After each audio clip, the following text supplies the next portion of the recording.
The first bill up is House File 1658.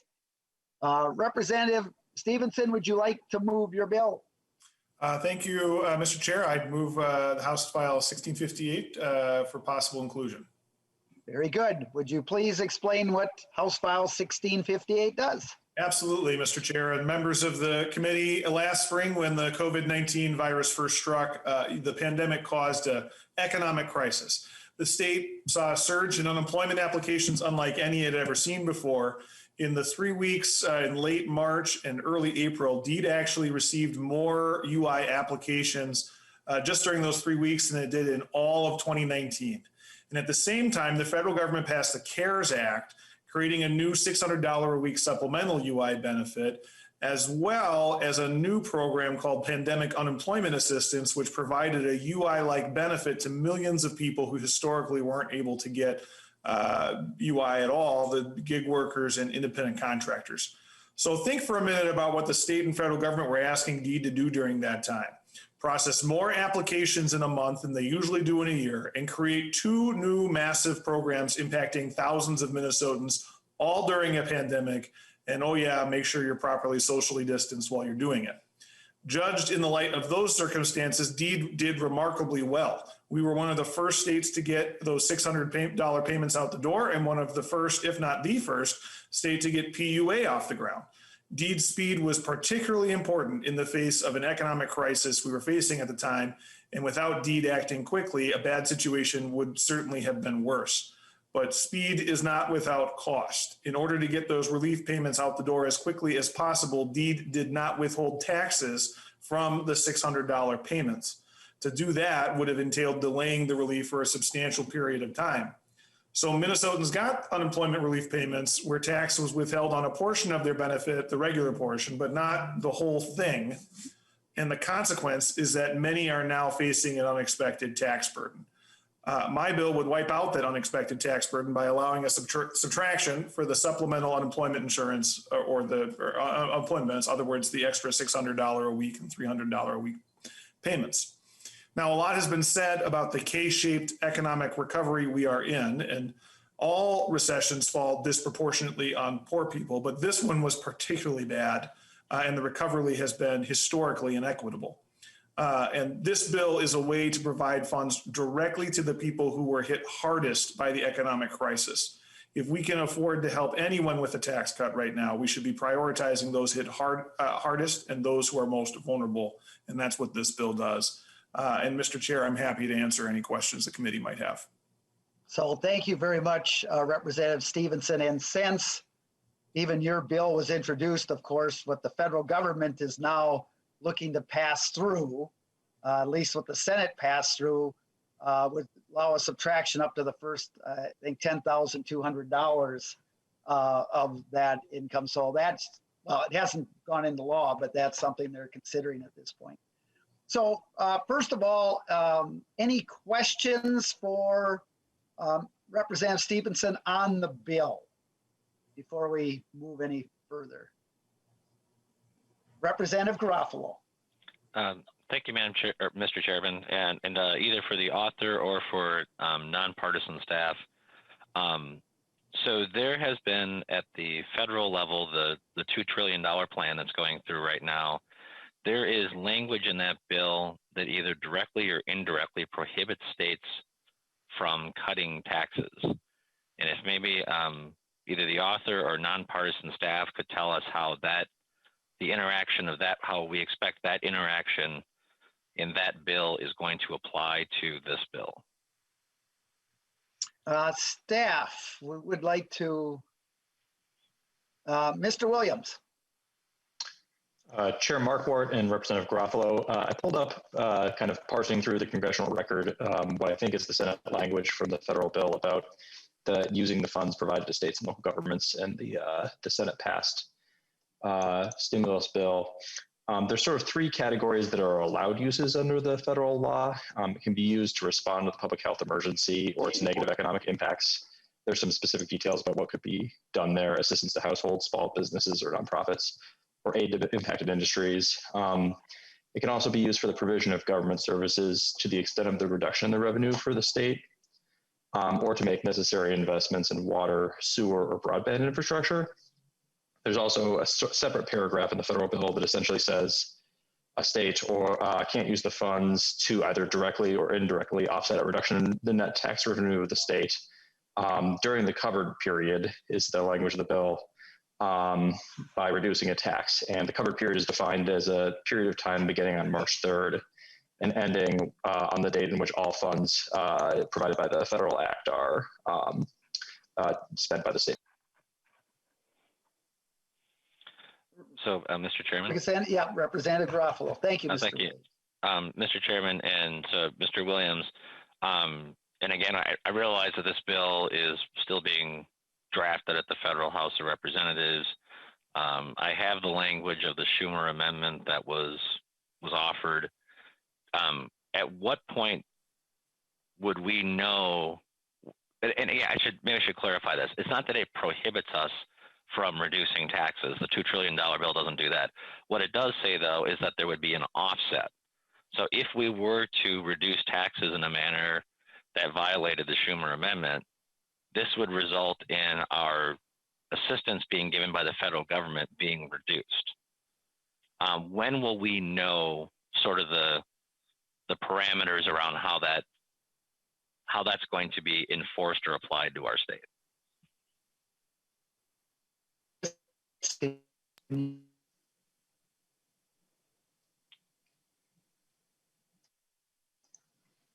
Mr. Chair, were you intending to recognize me there? I think he did. Very good. Mr. Chair and Representative Garofalo, I think that the bill would obviously still have to pass the United States House and then start to be administered by the federal government. There may be guidance issued on how the funds are spent, and then MMB may also have some guidance on that sort of once we receive money. So I don't know the exact date, but we'd sort of have to wait till we receive guidance. Okay. And Mr. Chairman, are you still there? You hear me, Representative Garofalo? It's your audio is very sporadic. So am I the only one who's having problems here or no? So if we can just recess here just quickly. What I'm going to do here, I'm going to. All right. Sounded like he was turning the gavel over to me to run the meeting and just to implement the agenda I wanted. Is that what everyone else heard? No. No? Okay. I think Vice Chair Liz Lagarde, can you take the gavel? Yeah, if you could take the gavel. I'm going to call in members. I don't know if you can hear me, but I'm going to call in here and get back in. So. Okay. Representative Les Lagarde, if you want to take things over right now, that'd be great. I sure will. Representative Garofalo, any more questions? Yep. Thank you, Representative Les Lagarde, or Mr. Chairman. If I could, I want to share with members of the committee the language that's involved, just so everyone understands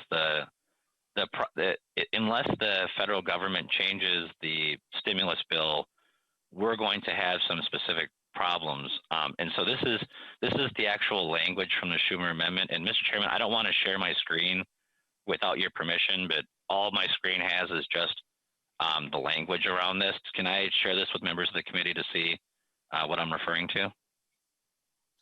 I do not see a problem with that. Okay, thank you. I just wanted to get your permission before I did it.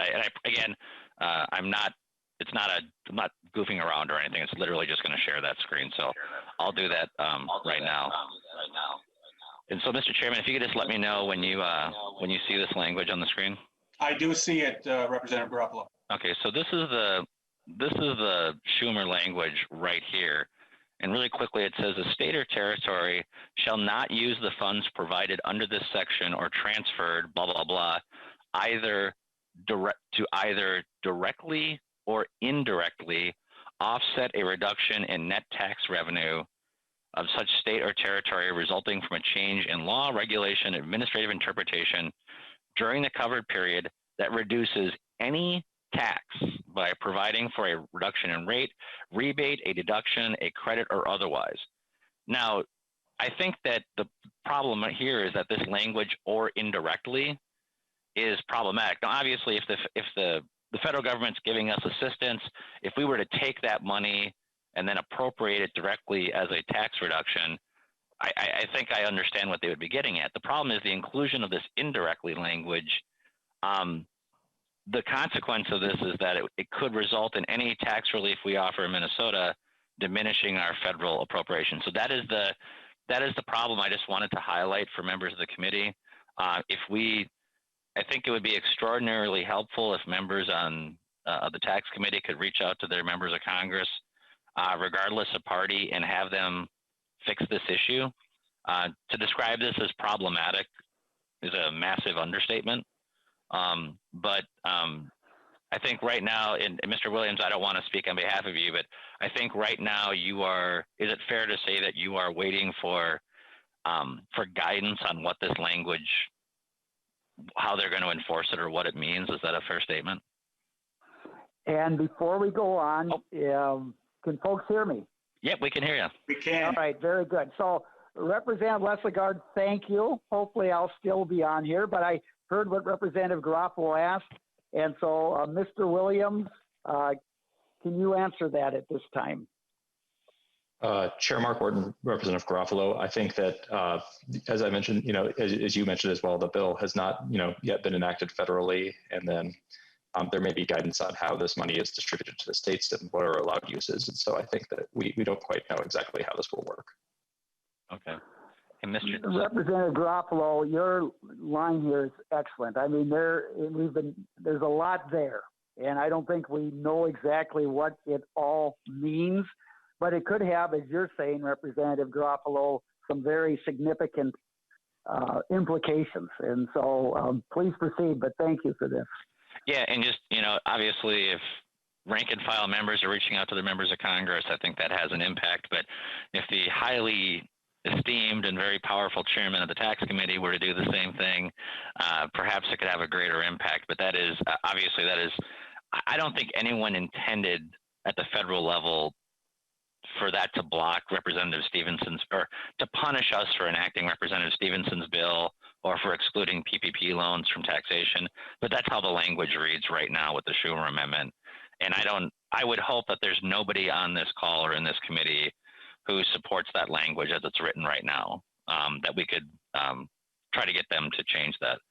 So, Mr. Chairman, you also mentioned the change in the $10,000, $10,200 exclusion. Can we have either the author or nonpartisan staff walk through the two different models? I have an amendment drafted that we can address based on how you'd like it, but can we just have the author and or Mr. Williams explain those two different models? Yeah, let's go to Mr. Williams on that. So, because he'd have the federal model, also the new potential legislation. So, Mr. Williams. Chair Mark Orton, Representative Garofalo, as I read the federal legislation, and this is all still kind of tentative, but my interpretation of what I've read in the congressional record is that the federal legislation allows an exclusion from gross income for any unemployment compensation up to $10,200 for taxpayers whose adjusted gross income is $150,000 or less. And the legislation also says that for a married couple filing a joint return, it'd be $10,200 for each spouse. And the other kind of detail that I saw in the federal legislation, I haven't dug into in much further detail, is that they have kind of a slightly different definition of adjusted gross income that's being used. I think the reason for that is that because UI is included in adjusted gross income, they're trying to make sure that there's no circular definition there. So I haven't really dug into those details, but sort of the big picture, it's $10,200 per individual for taxpayers with adjusted gross income less than $150,000. And as Representative Stephenson said, one final detail is the federal bill applies to tax year 2020 only, whereas Representative Stephenson, as he described his bill, it's just for the supplemental unemployment insurance payments of either $600 or $300, and it's for tax year 2020 or 2021. Representative Garofalo.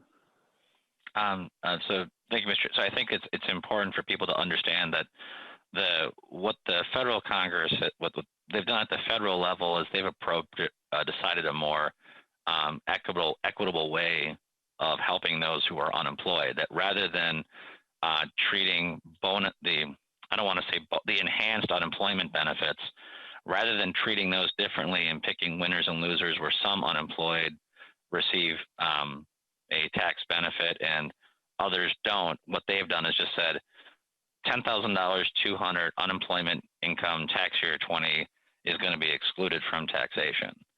And so that way it's a much more equitable, much more fair distribution. They do have that $150,000 cap in AGI, but it's important for members. I have an amendment to basically conform us. I don't want to offer that amendment quite yet, but I want to explain that to members of the committee so that, what my amendment would do is put us in conformity with what is happening at the federal level, so that we're not picking the winners of the unemployment who are unemployed or losers who are unemployed, but rather treating them fairly, just like the Congress did. Thank you. Representative Stephenson, your bill kind of also deals with what, like you mentioned, what was withheld or wasn't withheld. Did you want to comment on that some more? Yeah, well, I think that it's an interesting idea that Representative Garofalo is bringing to the table today. As I think we've discussed, Mr. Williams noted, the chair noted, others noted, the federal bill isn't enacted yet, and Representative Garofalo is lobbying in committee right now that it be changed, which is just an example that things could change. So we have to keep an eye on that. But I really think it's an interesting idea. We also don't have an idea how much it would cost to switch to that methodology. And of course, there's a million different permutations to that way you could do it. You could go up, exclude the full 10,200, conform exactly to the way the federal government did. You could pick a lower amount as well, but we don't know how much the cost is at this point either. I think maybe a better approach might be for Representative Garofalo to introduce that as a separate bill. I'd be pleased to sign on to it as a co-author, because I think that the important thing here is that we need to figure out a way to help people who have been hit hard by the pandemic and the resulting economic crisis, and not add to their troubles by giving them a surprise tax bill. Yeah. So thank you, Representative Stephenson. What I would suggest here, because first of all, there's just a lot of unknowns, even with potentially the Representative Garofalo's amendment as far as cost and the fact that, in fact, the federal government even hasn't passed that quite yet, is that this bill is going to be laid over. Because we're looking ahead to the federal bill being passed, there's going to be more work done. I mean, would we include the extension going past March of 2021 that this bill would do also? I mean, there's a number of things. Or Representative Garofalo, if you'd like to, I don't know if you're thinking about introducing a bill to that impact, we could, actually get the details of what that would do and so forth. But that would be my suggestion, members, is to proceed with what we have, lay this bill over with, the absolute necessity and guarantee that we are going to have to, this is an issue that we're not done working on, needless to say, just because of what the federal government is doing. So your thoughts on that, Representative Garofalo? And, certainly, either which way you want to be involved on that, but I just think today we don't have enough information on some of these other options. Sure, and thank you, Mr. Chairman. I do think it's important to point out that the bill as it's before us today, we don't know what that costs, because go ahead. There is a note. There's $237 million that I should have mentioned earlier. There is that, but you're saying because of potential questions on the federal law that we don't know. Right. Well, Mr. Chairman, because the federal legislation extends the $300 additional assistance, that's not listed in the current revenue note. So we don't know what this version of the bill costs. Yeah. Okay. I think this bill assumes through March of 2021. That's in the revenue estimate. If I'm looking at it here, it says insurance payments from March 2023, February 2021. So I think that's what the costs are at this point, the 237.9 million. And that is correct, Mr. Chairman, but at the federal level, what they're doing is they're extending that $300 bonus. I believe they're extending it till like Labor Day. Yes. And so Yes. that's the problematic part of this. And I think, Mr. Chairman, part of this is that I can talk offline with you if it's necessary, but you know, what's happening with me and a lot of other members is I'm starting to get communications from people who were unemployed saying, hey, I'm being told I have a huge tax bill due in 5 weeks and I don't have the money. And so normally the way we deal with conformity is, it'd be nice to get things done by April 15th, but you know, it goes till the end of session, it happens, whatever. The communications I'm getting are that from people who are unemployed, like they don't have the money for this. They don't, and so it's not just the PPP loans that this is happening under. This is also happening to people who are unemployed. And Representative David said this earlier. I don't speak on behalf of my caucus, but in this case, I will tell you, if we move forward with this bill, you're not going to see any amendments from us. And if someone does go rogue and offer an amendment, you're not going to see support for roll calls on it. This is an essential item for people who are really hurt. So if there's whatever I can do to make it easier for you to get this bill to move forward and not wait till the end of session, that's the guidance I'm going to follow from you, Mr. Chairman, because we really do need to get this done. If that means not offering the amendment, if that means introducing it as a separate bill, but I just want to implore you, this can't wait until the omnibus bill at the end of session. And Representative Garofalo, thank you so much. And that's, Representative Stephenson brought the bill forward because it is the funds that he's doing the subtraction on are those that taxes were not withheld on. So other, the regular state unemployment taxes were withheld, but not on these federal supplemental. And that's kind of a big part of getting the sticker shock. And I mean, the fact is we don't know what these total costs are going to be. We don't even know for sure. I don't think the House is probably going to make any changes to the Senate bill. But it's going to take a little bit more time before we at least know what the federal government does. A lot of questions to be answered yet. And not that we can't do that quickly. And as I've mentioned, I think all of this relief is important. And, I know leadership has been talking about doing potentially a bill sooner rather than later. But, and I think we're in a pretty good position. On the PPP, we've heard the bill. It's laid over. It's sitting here. We at least now today would have a bill laid over, kind of ready to go, even if we had to revamp it some and so forth. So thank you, Representative Garofalo. Representative, anything more, Representative Garofalo? I appreciate very much your point. No, just Mr. Chairman, I think our motive, unlike some other times, our motives on this one are 100% pure. We need to do this and just conforming. If the federal government ends up passing the bill the way it looks like they're going to, we really need to conform with them. We don't need to touch 2021 yet, but for 2020, we should really conform with the federal government and get that done before April 15th, before we give the voters another reason to be mad at all of us. So thank you. Representative Garofalo, thanks so much. Representative Hertaus.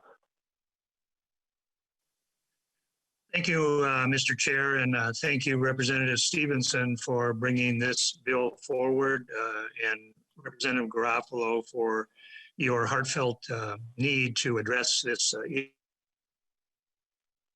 issue as it. Yes, members, I'd like to just point out that this conformity, we need not go down a path like we did with Section 179, where it took 2 years to get things straightened out.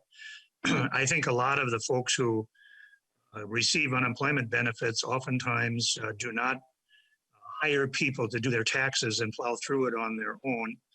And there are certain inexpensive software programs that assist them in doing their taxes.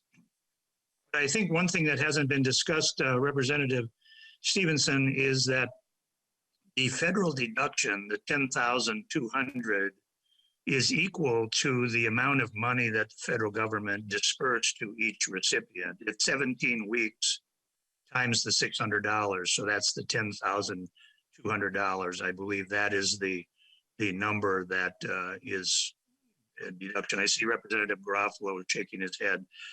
Maybe I have that incorrect, but that's my understanding. That's the number that was picked. 10,200 equals those weeks of benefit. So the cost by excluding it, the federal government is saying no taxes due on that by having that exclusion, at least for those income levels that probably matter most. And that's why I would encourage entertaining taking up the Garofalo amendment and attaching it to this bill so that we can move forward and maybe even talk about passage of this thing before spring break. That would be wonderful to let all of our constituents know we're 100% behind them and have their back. So those are my comments. Thank you, Representative Hertauz. I saw Representative Swedzinski, I think, had his hand up, but now it's not there. Representative Swedzinski, did you? Yeah, Mr. Chair, just, whenever I was going to offer some just general support along the lines of what Garofalo was saying, you've got Republican support. If you want to declare an emergency and bring a tax cut bill to the floor, we're going to be behind you 100%. So. And Representative Swedzinski, and I appreciate that, and Chair Davids, Representative Garofalo, and others have offered that, and I appreciate that. Thank you. Any other questions or thoughts? Is there anyone on the Zoom meeting that would like to testify? All right, Representative Stephenson, would you like to close?